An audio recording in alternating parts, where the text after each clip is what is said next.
So, while Sure Dude is taking time to edit the final installment of our Gundam 1 Year War saga, I figured I'd take a minute to actually edit a video myself for once.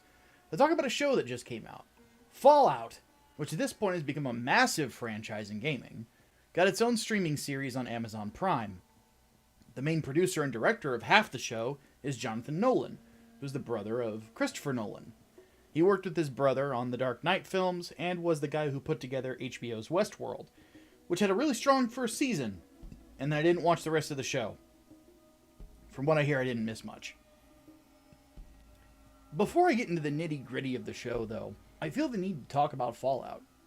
Fallout started its life as a PC series created by Interplay in 1997. It started out based on a tabletop RPG called GURPS, but later on evolved into its own thing. It's set in a world that was sort of stuck in the 1950s in a cultural sense, but where nuclear power became the norm. The Cold War also turned into an actual war where the United States went to war with China. Then, nuclear war happened, people went underground into vaults to try to escape it, and then you usually played as someone who leaves the vault over 100 years later to venture into the wasteland and engage with its insanity. It's always been a series with a lot of gallows humor, silliness, and some very, very dark subject matter. Now, I'll probably lose some nerd cred for this, but my introduction to Fallout was actually Fallout 3. The reason for that is I was a console gamer up until the 2010s, because I grew up in a family where the only computer in the house was purely for work purposes. The only games that it could really run were that one skiing game that came with Windows and Minesweeper. I didn't own my own PC until I went to college, so PC gaming just wasn't a thing I had access to. So Fallout 3 introduced me to the franchise. When I had the chance, I went back and played 1 and 2. Now, if you're curious about my favorite game in the franchise, it's New Vegas, and it's not even close. Regardless, before Fallout 3, the franchise was pretty much dead before Bethesda bought the rights to it.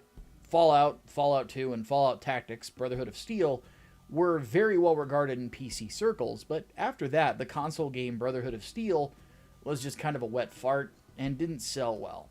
Didn't really feel like a Fallout game either. Now, it's kind of a bummer to me because one of my favorite artists, Devin Townsend, if you're into metal and you don't listen to Devin Townsend Project or Strapping Young Lad, you need to. And he worked on the title as one of the composers. Anyway, when Bethesda bought the rights to it and released Fallout 3, it brought new life to the franchise. Instead of making just another CRPG, which they could have done, instead they made a game that had more of a mass appeal. It was a game that took the Fallout motif and lore and all that fun stuff, and mixed it with the open world exploration a la Morrowind or Oblivion with, RPG elements. You got a new location on the East Coast instead of the West, plus they integrated the precision targeting and turn-based element of the original game as best they could by creating the VAT system where you could just basically point and murder. And then on top of that, they let you explore a fully rendered out and expansive wasteland where you look for Liam Neeson, who plays your dad. It's a cool setup. The story's pretty good, but could have been better. And it was a massive hit. It sold millions of copies, and if you ask people about what games on the Xbox 360 were considered the best, you'd probably hear a Halo game, you'd probably hear a Gears of War game, and then you're going to hear Fallout 3. From there, Fallout New Vegas came out and also sold stupid well, but because of the bugs that it had at launch, it got tanked in the ratings by some websites. Now, I was a game journalist around the time that it came out, and honestly, the vibe I got from a lot of my peers is that they just wanted a AAA game to basically decapitate and put its head on a pike for some strange reason, and New Vegas was the victim. Then again, most game journalists are dumb hipsters who take out their anger at their dads and moms on AAA developers who make more money than them. And even then, a lot of major publications still praise the game, especially the PC version. It even got RPG of the Year in 2011 from the Golden Joystick Awards, and it was well-deserved for sure. And fans love it. Like I mentioned, it's my favorite game in the series. You really get the best of both worlds when it comes to Fallout with it. It's back in the western part of the US and has ties to Fallout 1 and 2, was written and developed by some of the guys who worked on Fallout 1 and 2, but you still get the rich exploration open-world stylings of Fallout 3 plus the gameplay. You even get to see Marcus again from Fallout 2. It's awesome. Then Fallout 4 came out. I played a lot of Fallout 4, because it's got fun gameplay. I do miss a lot of the RPG elements that they really oversimplified. Not a fan of the perk system. The DLC wasn't as strong as the other two games either. It's okay. They really ought to reintegrate some of those RPG systems and bring Chris Avellone back to write it. He's the guy who wrote New Vegas, and he's effectively beaten the slander that was put his way when he got accused of sexual misconduct that he just didn't do. And good for Chris. The dude's my favorite writer in video games, and I've enjoyed most of the games he's worked on. I really actually just want to play Pathfinder Wrath of the Righteous just because he wrote it. And I don't know shit about Pathfinder. Hell, I even plan on getting a Planescape Torment tattoo at some point. But I'll talk about Planescape Torment another time. That leads us back to the Fallout series, though. So this particular story in the Fallout TV series takes place in 2296, which is 9 years after the conclusion of Fallout 4 and 135 years removed from the original game. It follows 3 different characters. The first is Lucy, our vault dweller of the story.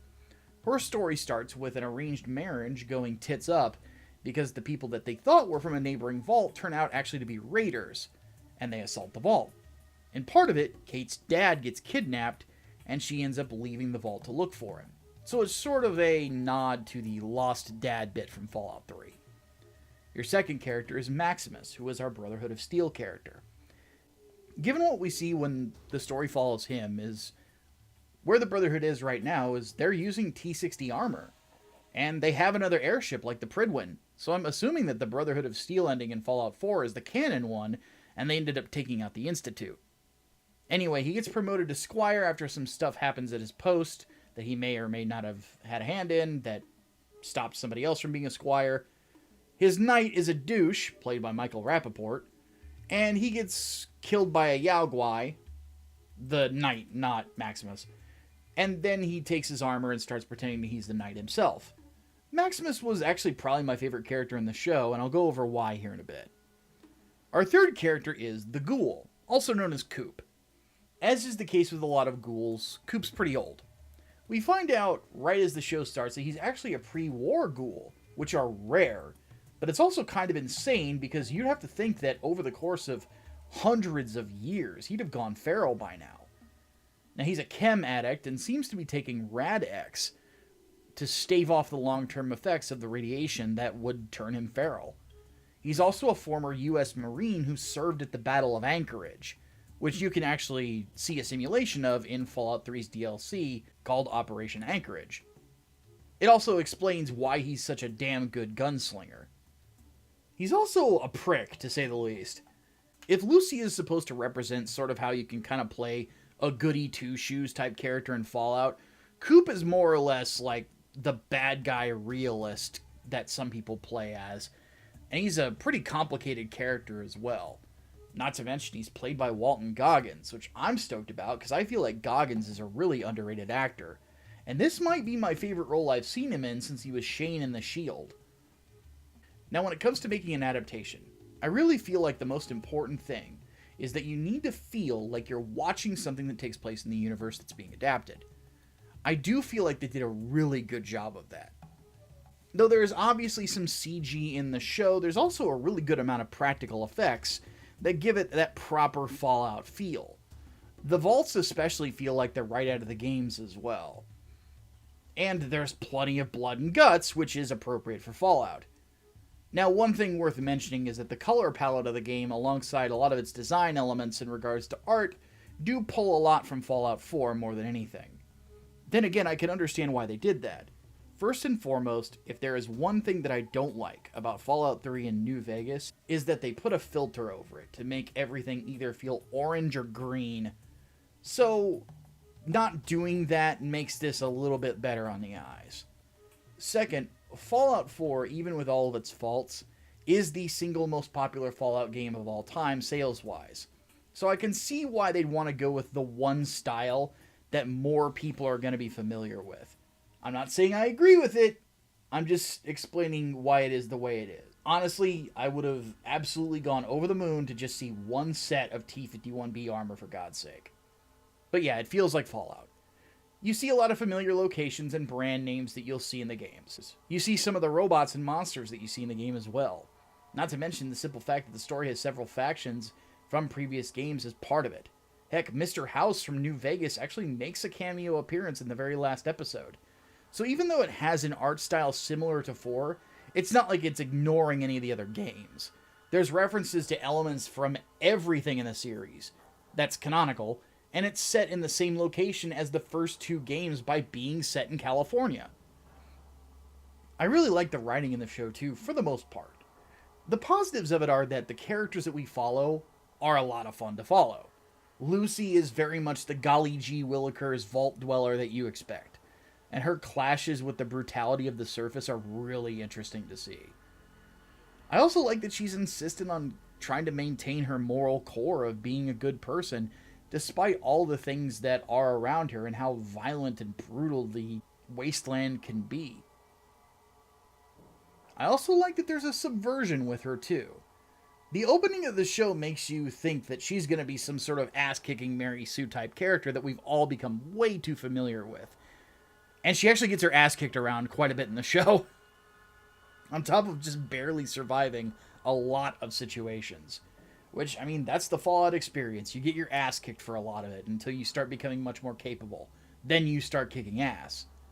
Another positive thing worth mentioning is that the actress that plays her actually played through the games and did her homework on how to play a character like this. And it shows. So good for her. In fact, thank you for doing that. Seriously.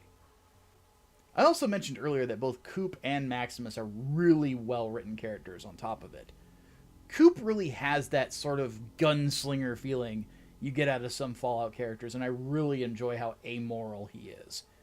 He's a good contrast to Lucy, and to be honest, I really feel like his interactions with her were some of the most compelling elements of the show. He's also got a pretty sad backstory, and even though he can be villainous, I don't really know if I would make him out to be the villain of the show. He's an antagonistic force, but with him being that antagonistic force, in some places it's more situational than anything. Walton Goggins really was the perfect choice for this character, and I'm looking forward to seeing more of him in the future. As for Maximus, he's another character with a lot of complication, but this largely comes from insecurities and a feeling of powerlessness that he deals with. He does believe in the Brotherhood of Steel's ideals, and what it represents. He really wants to advance within the ranks. He wants to gain power and become more than what he is, but he wants it too much. So when his desire for power, combined with a bit of zealotry in regards to the Brotherhood's ideals, lead to him posing as the knight he was assigned to, eventually the act of doing it catches up to him. I really enjoyed his journey because his desire to not feel powerless eventually caused him to be powerless and to fall. And then when he picks back up again with the help of Lucy and rebuilds himself, he actually attains the power that he wanted. But at the point that he gets it, he's not sure he really wants it anymore. It's a great character arc, and the actor did a really good job with it. There's other characters worth mentioning as well, but I don't want to spend too much time on it without getting into spoilers. Let's just say I really like Lucy's brother a lot too, and I was genuinely surprised as to how much I enjoyed following what was going on with Vaults 31, 32, and 33 as Lucy's brother unraveled the mystery. For those who don't already know, the vaults in Fallout are all social experiments, or some form of scientific experiment. Whenever you play a Fallout game, you're usually stumbling into a vault that has gone tits up, and you're there way after the fact. It's really neat to actually see the experiments happening in real time. And honestly, I feel like it was a really smart move to make that part of the story as we follow the characters. Now, the show is far from perfect. Though it does feel like a Fallout story, and it has the look of a Fallout story, and even has some of the gallows black humor of a Fallout story, there's some elements of it that don't quite land. Now, I've seen some people say that Fallout is not silly, or does not have silly elements to it, and I genuinely have to ask all of you, are you the types of people that just, like, watch lore videos and claim you're fans of something? Have you never played a Fallout game? There's silly shit in Fallout fucking everywhere. Are you kidding me?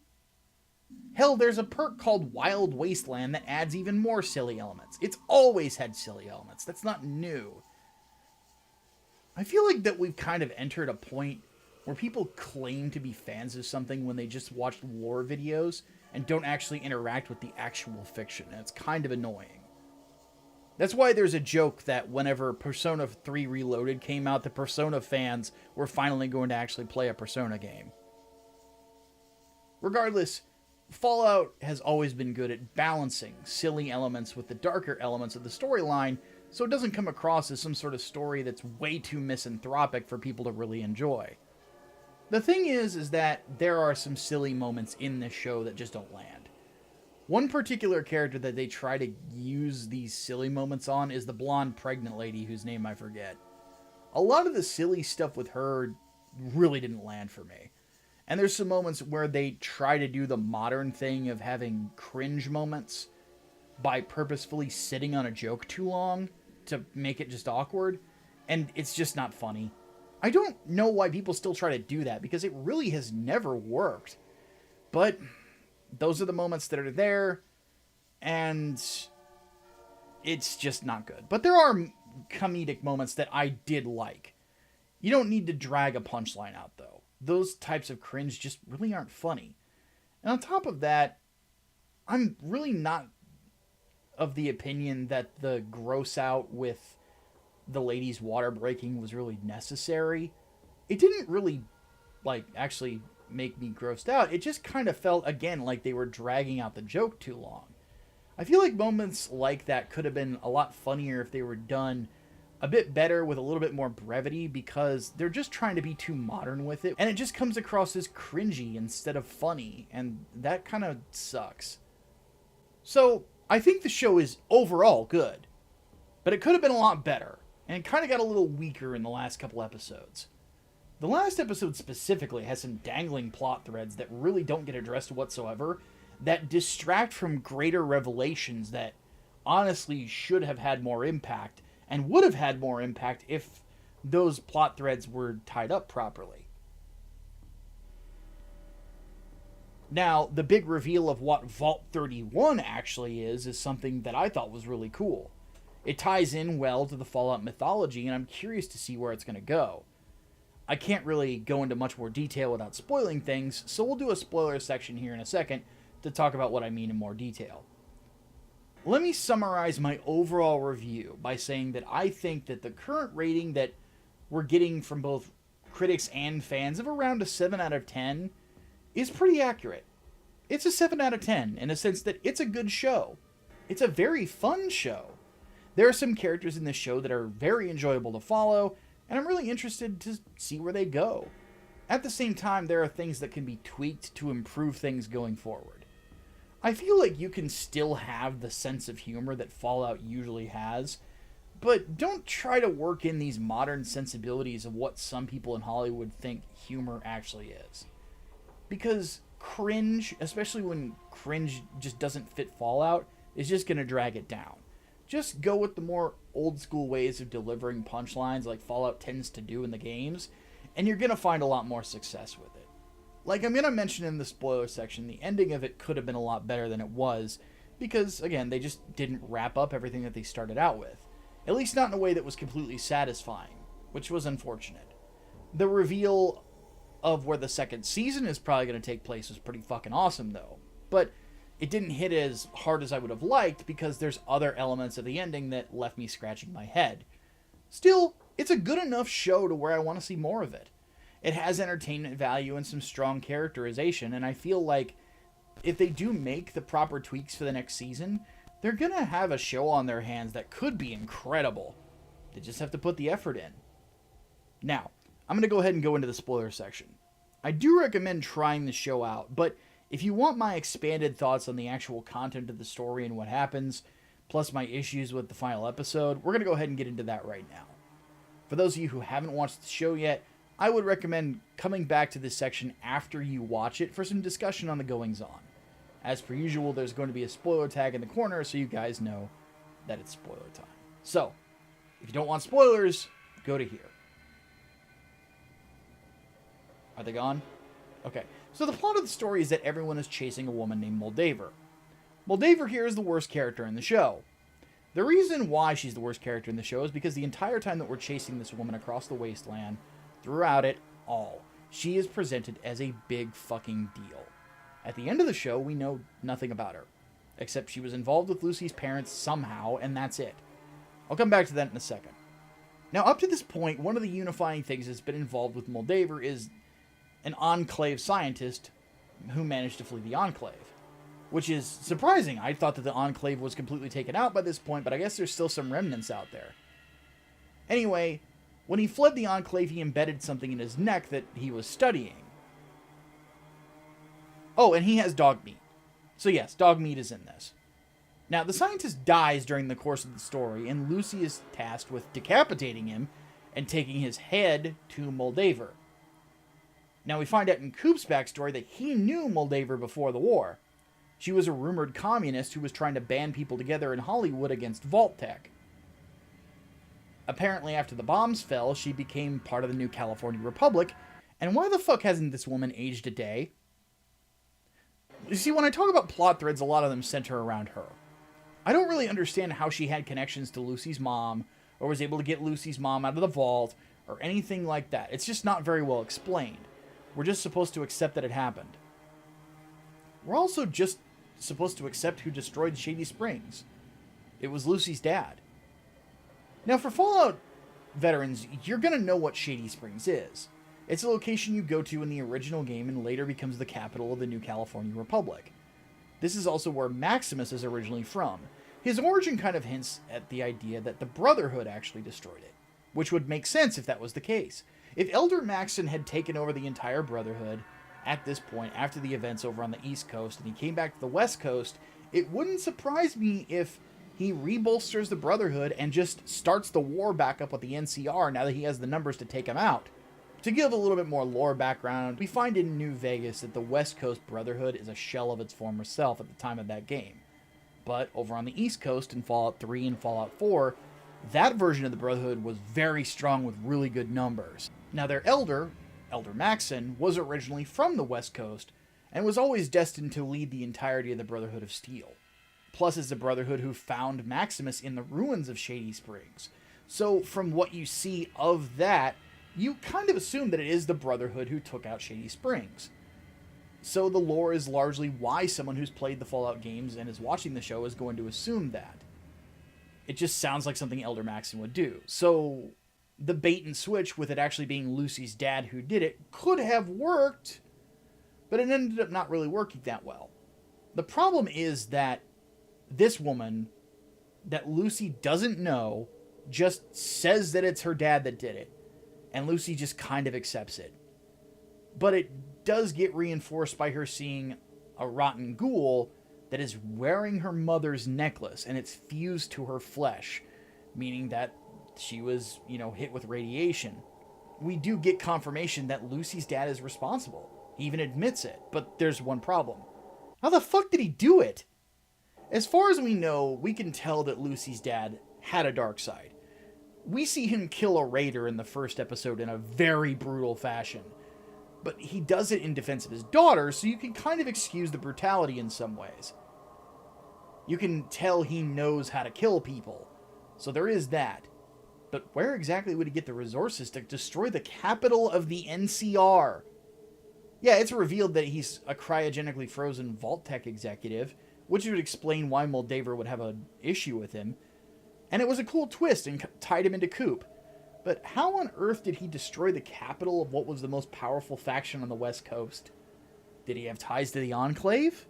Now, we do know that the Enclave is still around, and they've always been tied to Vault-Tec, but it's just not expanded on. It would make sense, because her dad seems to be very intimate with how power armor works, but not explaining it hurt the twist. And Moldaver gets, nothing explained about her.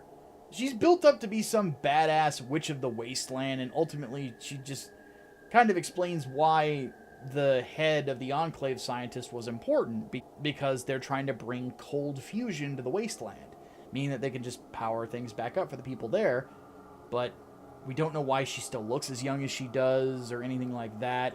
Is she a ghoul but uses a lot of makeup? Was she cryogenically frozen? I mean, that would make sense, but not taking the 10 seconds that it would take to mention how exactly it worked really hurt the ending. You can't just build with the character for that long and present her in a certain way and her just give you some answers and just not explain her involvement in any of this. It doesn't work. I think they were trying to do something like what they did with Ulysses in Fallout New Vegas, with her being a person that held a lot of the answers, is a shadow player, and things like that. But with Ulysses, we got to find out his background and the explanation of why he's involved in everything. With Moldaver, we don't get that, and it just hurts the last episode. She dies and we learn nothing. Now, the reveal that the Vault 31, 32, 33 Triumvirate is basically a means to breed a new stock of people to rule the planet based on the people that Vault Tech trained and cryogenically froze to do exactly that was a cool reveal that felt very true to how Fallout works. I also feel like Lucy's brother ended up being a character that was very interesting and fun to follow, him becoming essentially the fourth POV character. I really hope that we get to see more of him in the next season of the show, but I don't know how or what's going to happen with him. Now, the one thing that is cool about the ending is we see a Deathclaw skull, and we finally go to see where Lucy's father is retreating to. New Vegas. So it's pretty cool that the second season is actually going to be set in the Mojave Wasteland. I can get behind that. Even so, I felt like this series, because the lackluster ending, is more of one of those shows that you're watching for the journey rather than where the journey ends. Like I said, I do want more of this.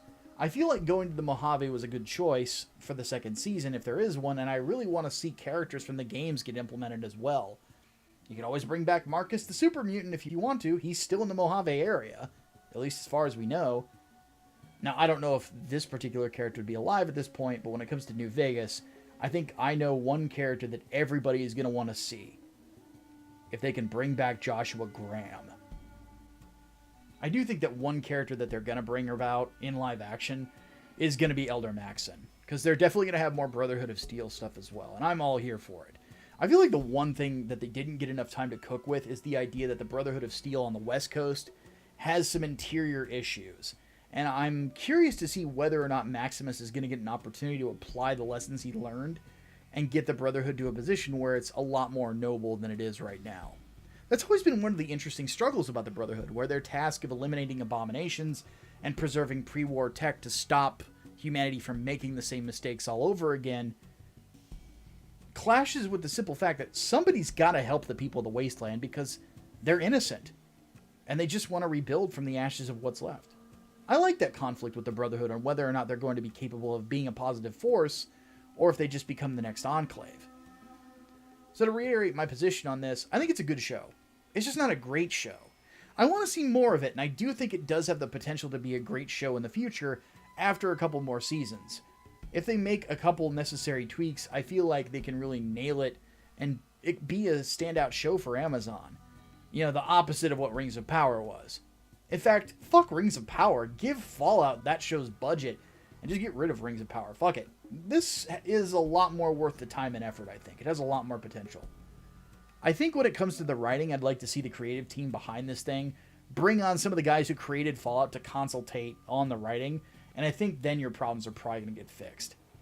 On that note, we'll see what happens with the next season. Until then, if you enjoyed the video, don't forget liking, sharing, all that fun stuff. And you can also check out any of my comic book offerings or writing offerings that I personally have, or offerings from my company, Grindstone Arts in general. So, thanks so much for watching. I'll see you guys next time.